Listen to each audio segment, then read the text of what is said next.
ஜேஷ்ட மாத மாகாத்மியம் என்றழைக்கப்படும் ஆனி மாத மாகாத்மியத்தின் 3ஆம் அத்தியாயமான 3ஆம் நாள் கதை இனிதே துவங்குகிறது. ஸ்கந்தன் கூறினார், முனிவர்களே, எல்லா பாவங்களையும் அளிக்கும் ஜேஷ்ட மாத தினங்களின் முக்கியத்துவத்தையும் முழு நீர் தானத்தின் முக்கியத்துவத்தையும் நான் உங்களுக்கு கூறுகிறேன். தயை கூர்ந்து அவற்றை செவிமடுப்பீர்களாக. ஜேஷ்ட சுக்ல ஏகாதம் முதல் ஜேஷ்ட சுக்ல தசமி வரை தசரா எனப்படும் புனித விரதத்தை அனுசரிக்க வேண்டும்.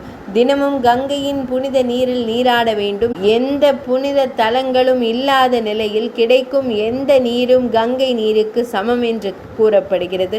இந்த 10 தினங்களில் நீராடுபவர் 10 பிறவிகளாக சேர்த்த பாவங்களிலிருந்து விடுபடுகிறார். இதில் எந்த ஐயமும் இல்லை. இந்த 10 தினங்களில் பல்வேறு வகையான தானங்கள் வழங்கப்பட வேண்டும். இந்த 10 பாவங்களில் 5 பெரும் பாவங்களும் 5 சிறு பாவங்களும் அடங்கும். இந்த தினங்களில் வழங்கப்படும் அனைத்து தானங்களும் வற்றாதவை ஆகின்றன. பிராமணர்களே, ஜேஷ்ட மாதத்தின் வளர்பிறையின் 2ஆம் நாளில் பிற்பகலில் சமன் என்ற புகழ்பெற்ற கல்பம் தொடங்கியது.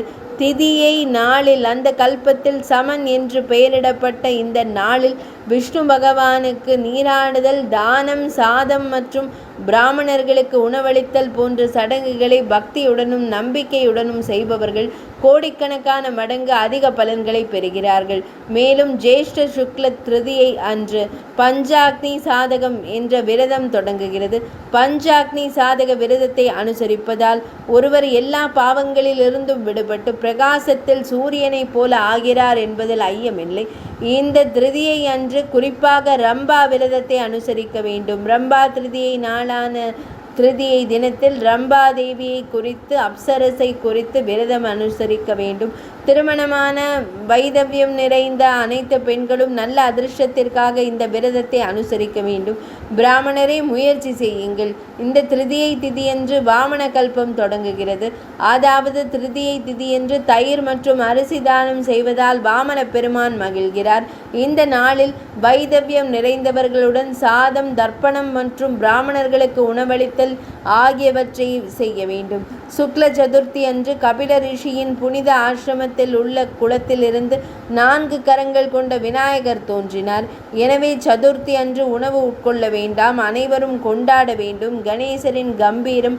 பஞ்சமி அன்று பிராமணர்களுக்கு நெய்யில் சமைத்த மால்புவாவில் பாதியை அளிக்க வேண்டும்.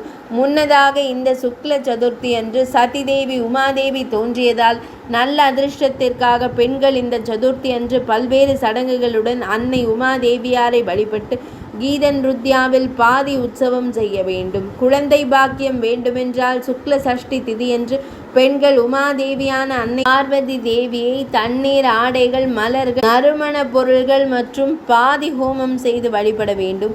ஜேஷ்ட சுக்ல சப்தமி திதியன்று ஜேஷ்ட நட்சத்திரத்தின் இறுதியில் அன்னை உமாதேவியை வழிபடாதவர்களின் இல்லத்தில் ஜேஷ்டை வாசம் செய்வாள்.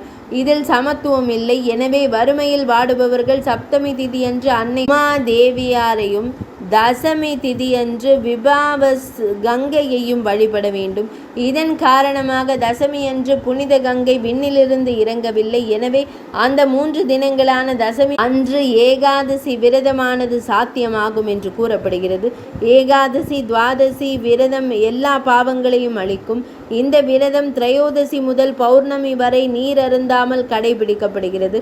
உத்தம விரதம் எனப்படும் இந்த விரதம் சாவித்ரி என்ற பெயரால் பிரசித்தி பெற்றது மற்றும் பெண்களுக்கு நல்ல அதிர்ஷ்டத்தை தரும். அந்த தினங்களில் ஆலமரத்தின் அடியில் நீர் ஊற்றி ஆலமரத்தின் அருகே பிரம்மா, யமதேவர், சத்தியவிரதன் மற்றும் சாவித்ரியை வழிபட வேண்டும். இவ்வாறு கண்ணுறக்கத்தையும் உணவையும் துறந்து 3 தினங்கள் விரதம் இருக்க வேண்டும். அதே போல கிருஷ்ணபக்ஷத்தில் 3 தினங்கள் விரதம் இருந்து பின்னர் ஏகாதசி நாளில் பாரணை செய்ய வேண்டும். இது ஒரு தினசரி விரதம். பெண்கள் இதை எப்போதும் கடைபிடிக்க வேண்டும். இந்த விரதத்தை 1 வருடம் கடைபிடிப்பதன் மூலம் நிறைவடைகிறது. ஜேஷ்ட மாதத்தின் பௌர்ணமி ஜேஷ்ட நட்சத்திரத்துடன் இணையும் போது அது 1 மில்லியன் 100 பாவங்களை விடவும் மேலானது. அந்த ஜேஷ்ட பௌர்ணமி நாளில் ஒருவர் ஏராளமான தானியங்களை வழங்க வேண்டும். அந்த தானியங்களை குறித்து நான் சுருக்கமாக விவரிக்கிறேன். முனிவரே, கூர்மகல்பம் ஜேஷ்ட பௌர்ணமி நாளில் தொடங்கியது. எனவே அன்று தங்கள் முன்னோர்களின் எண்ணத்துடன் நீராடுபவர்கள், தானம் செய்பவர்கள், தெய்வங்களுக்கு நீரளிப்பவர்கள் மற்றும் பிராமணர்களுக்கு உணவளிப்பவர்கள் உன்னதமான நிலையை அடைகிறார்கள். பூசுரரே, சத்திய யுகத்தில் தொடக்கத்தில் ஜேஷ்ட மாத பௌர்ணமி அன்று மன்வந்திர கல்பம் தொடங்கியது. எனவே அன்று தூய தானம் செய்வது முன்னோர்களை திருப்திப்படுத்தும் என்று கூறப்படுகிறது. இவ்வகையில் தேவர்களால் வழிபடப்படும் இந்த ஜேஷ்ட மாதத்தில் பல விரதங்கள் அனுசரிக்கப்படுவதாக கூறப்படுகிறது. ஜேஷ்ட மாதம் என்று அழைக்கப்படும் ஆனி மாத மகாத்மியத்தின் 3ஆம் அத்தியாயமான 3ஆம் நாள் கதை இனிதே நிறைவடைந்தது.